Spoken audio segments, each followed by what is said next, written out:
Something extraordinary is happening right now in Iran. And I mean right now, as you're watching this, the streets are on fire, the internet is dead, and the supreme leader of Iran, the most powerful man in the country, has a plane on standby ready to fly him to Moscow. I'm not making this up. This is from intelligence reports. Khamenei has an escape plan, just like Assad, just like every dictator who sees the walls closing in. But here's what makes this different from every other protest we've seen in Iran. This time, the President of the United States has said 5 words that have changed everything. We are locked and loaded. So the question everyone is asking right now is simple. After Venezuela, is Iran next? Let me show you exactly what's happening. 12 days ago, something broke in Iran. It started in the Grand Bazaar of Tehran, the heart of Iranian commerce. Merchants who had supported the regime for decades suddenly closed their shops. Not for a holiday, not for a religious observance. In protest. Why? Because the Iranian rial had collapsed. Again, $1 now equals over 800,000 rials. Think about that. The currency has lost 90% of its value since 2018. People's life savings have evaporated. But that was just the match. The fire was already there. Since the 12-day war with Israel last June, Iran has been bleeding. Their air defenses were decimated. Their nuclear facilities were struck by American bombs. Their economy was already on life support.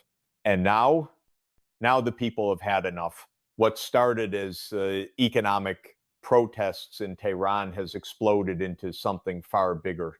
As of today, protests have spread to 180 cities across all 31 provinces. Let me repeat that. All 31 provinces. Every single one.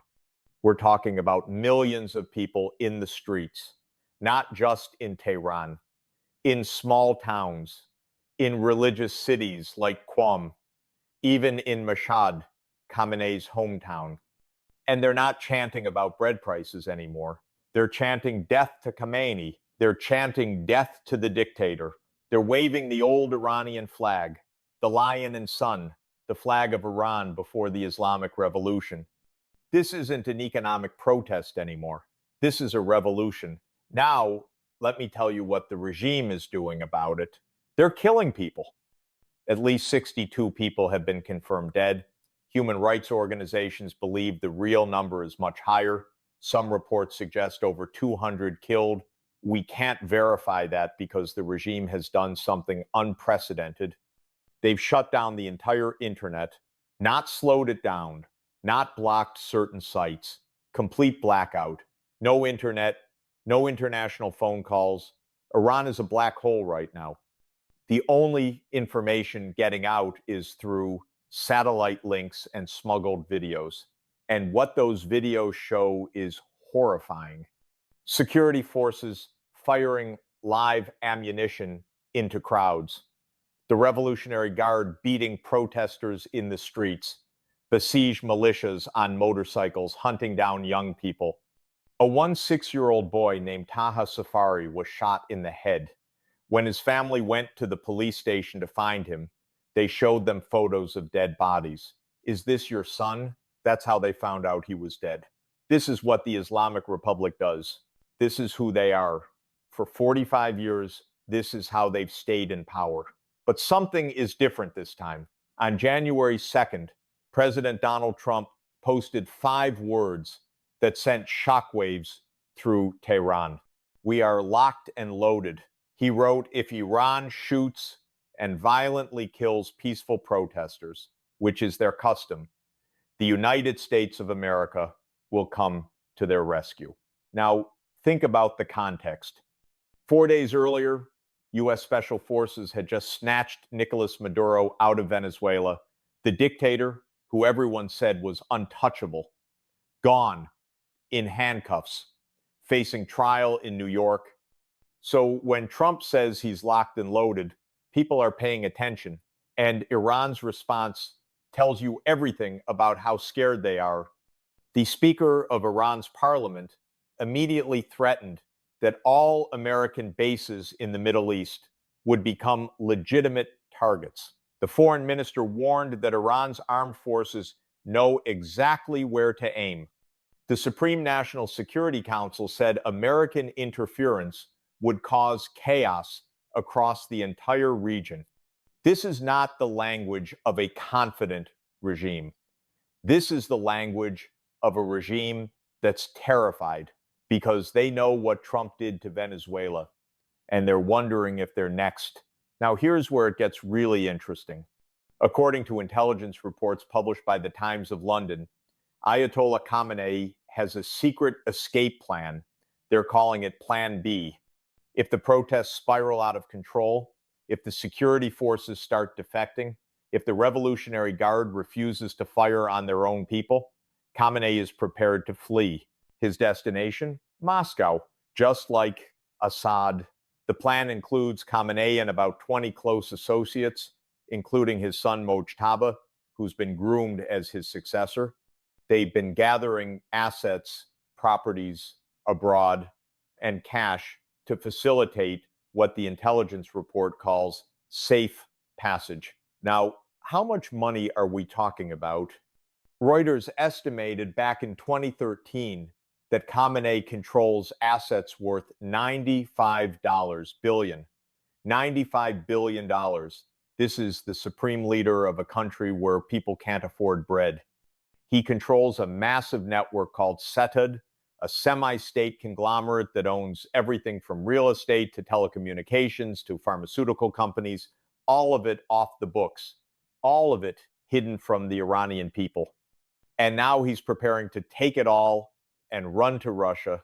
The intelligence assessment described Khamenei as weaker, both mentally and physically, since the war with Israel. It called him paranoid. He's been hiding in a bunker. He's barely appeared in public during the protests. This is a man who knows his time might be up. So why do I think this protest is different from 2009, different from 2019, different from the women life freedom movement in 2022? Three reasons. First, the scale. In 2022, the protests after Mahsa Amini's death were concentrated in certain cities, certain demographics, young women, urban centers, universities. This time, it's everywhere. 180 cities, all 31 provinces, bazaar merchants who've supported the regime for decades, retirees, workers, ethnic minorities, students, women, men, everyone. The entire country is rising up at once. The regime doesn't have enough security forces to be everywhere. Second, the economic collapse is total.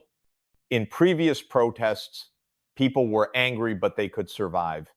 This time, people literally cannot afford to eat. Inflation is over 40%. The currency is worthless. There are water shortages, electricity blackouts. The country is falling apart. When people have nothing left to lose, they're not afraid to die. Third, and this is the big one, the international context has completely changed. In 2022, Joe Biden was president. His administration made statements supporting the protesters, but did nothing concrete. Everyone knew America wasn't going to intervene. Now, Donald Trump is president. He just snatched a dictator out of Venezuela. He bombed Iran's nuclear facilities 6 months ago. He's publicly threatening military action. The protesters know this. The regime knows this. Everyone knows that for the first time in 45 years, there's a real possibility of American intervention. That changes everything. So let me walk you through the three scenarios that could unfold. Scenario one, the regime crushes the protests. This is what happened in 2009. In 2019, in 2022, the Revolutionary Guard cracks down hard. Mass arrests, mass executions. The internet stays off until people give up. It's possible. The regime has done it before. But the scale this time makes it harder, and Trump's threats make it riskier. If the regime starts massacring protesters and Trump does nothing, it's a massive blow to American credibility. After Venezuela, that would be devastating. But if Trump does respond, scenario two, American military intervention. Trump said on Friday that any action wouldn't mean boots on the ground, but would mean hitting them very, very hard where it hurts. What does that mean? Probably airstrikes, cruise missiles targeting Revolutionary Guard facilities, maybe more strikes on nuclear infrastructure, maybe targeting the leadership directly. The problem is Iran can hit back. They have missiles that can reach every American base in the region. They have proxies throughout the Middle East. A military confrontation could escalate fast. But here's the thing. Iran is weaker than it's ever been. The 12-day war with Israel destroyed most of their air defenses. Their proxies, Hezbollah, Hamas, they've been decimated. The Houthis are the only ones left with real capability. If America was ever going to strike Iran, this is the moment of maximum leverage. Scenario three, regime collapse. This is the Assad scenario. The protests continue, the economy collapses further, parts of the military defect, the Revolutionary Guard fractures, Khamenei flees to Moscow. It sounds far-fetched. The Islamic Republic has survived for 45 years, but so had Assad. And look what happened. The signs of fracture are already there. Reports of security forces refusing to fire on protesters in some cities. Junior officers questioning orders. Rank-and-file soldiers who haven't been paid in months. The regime is holding together for now. But every day, the protests continue. The cracks get wider. Now, zoom out with me for a second. What's happening in Iran isn't just about Iran. It's about the entire architecture of power in the Middle East. For 45 years, the Islamic Republic has been the primary source of instability in the region. They've funded Hezbollah, they've armed Hamas, they've supported the Houthis, they've propped up Assad, they've killed American soldiers through their proxies in Iraq. Every terrorist attack, every missile strike, every disruption to global oil markets can be traced back to Tehran. If this regime falls, everything changes. Think about it. No more weapons shipments to Hezbollah. No more funding for Hamas. No more proxy armies across the Middle East. No more threats to close the Strait of Hormuz. No more nuclear program racing toward a bomb. The entire strategic map of the Middle East gets redrawn, and who fills the vacuum? That's the question that keeps strategists up at night. Iran has 88 million people. It has oil. It has natural gas. It has a young, educated population that's been suppressed for decades. A free Iran could be a major economic power, but it could also descend into chaos, civil war, ethnic fragmentation, a failed state with loose nuclear materials. This is why what happens in the next few weeks matters so much. So, what is Trump actually thinking? After Venezuela, he's proven he's willing to use military force to remove hostile regimes in ways that no president has done in decades. But Iran is not Venezuela. Venezuela had 30,000 troops and no allies. Iran has 600,000 active military personnel, the Revolutionary Guard, and a network of proxy forces across the region. Removing Maduro took a few hundred special forces operators. Regime change in Iran would require a massive military operation or total internal collapse. My assessment, Trump is hoping for the Assad scenario. He wants the regime to collapse from within. He wants the protesters to do the hard work. He wants Khamenei to flee to Moscow with his tail between his legs.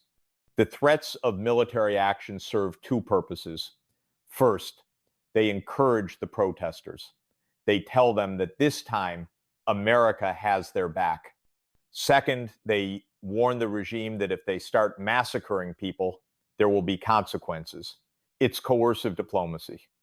Maximum pressure combined with the threat of force. Will it work? Nobody knows. But the fact that Khamenei has an escape plan suggests the people inside the regime think collapse is a real possibility. So here's what you should be watching in the coming days. First, the internet blackout. If the regime restores internet access, it's a sign they think they've contained the protests. If the blackout continues, it means they're still scared. Second, the Revolutionary Guard.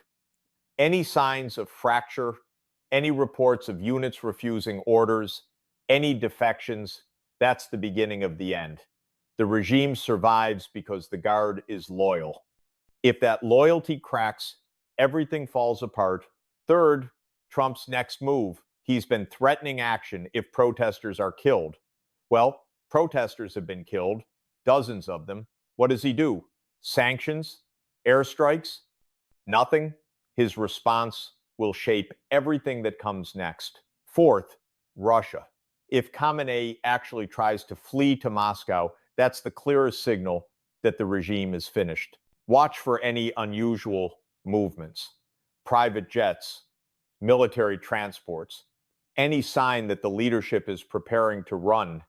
Fifth, the military response. Iran has threatened to target American bases. If they actually do it, we're in a whole new situation. That's the trigger for direct military confrontation. Let me leave you with this.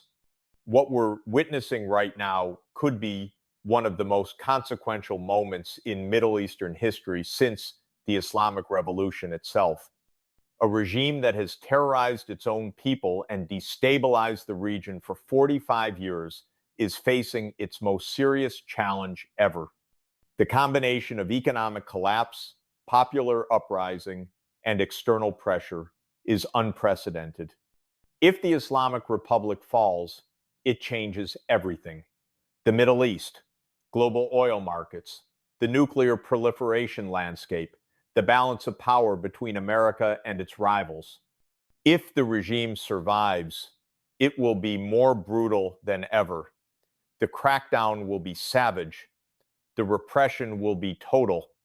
And Iran will emerge even more determined to get nuclear weapons as the ultimate insurance policy.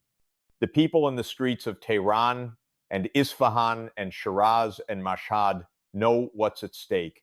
They're risking their lives. They're facing bullets and batons in prison. Many of them won't survive, and they're doing it anyway. Because after 45 years of tyranny, they've decided they'd rather die free than live as slaves. The question now is whether the rest of the world will help them, whether Trump will back up his words with action, whether this time will be different. We're watching history unfold in real time, and nobody knows how it ends. But one thing is clear: the Islamic Republic of Iran is fighting for its survival. And for the first time in 45 years, it might actually lose. That's the story. Now you know what's really happening. Share this with everyone who needs to understand what's at stake. Because what happens in Iran in the next few weeks could reshape the world for the next few decades. And right now, the whole world is watching.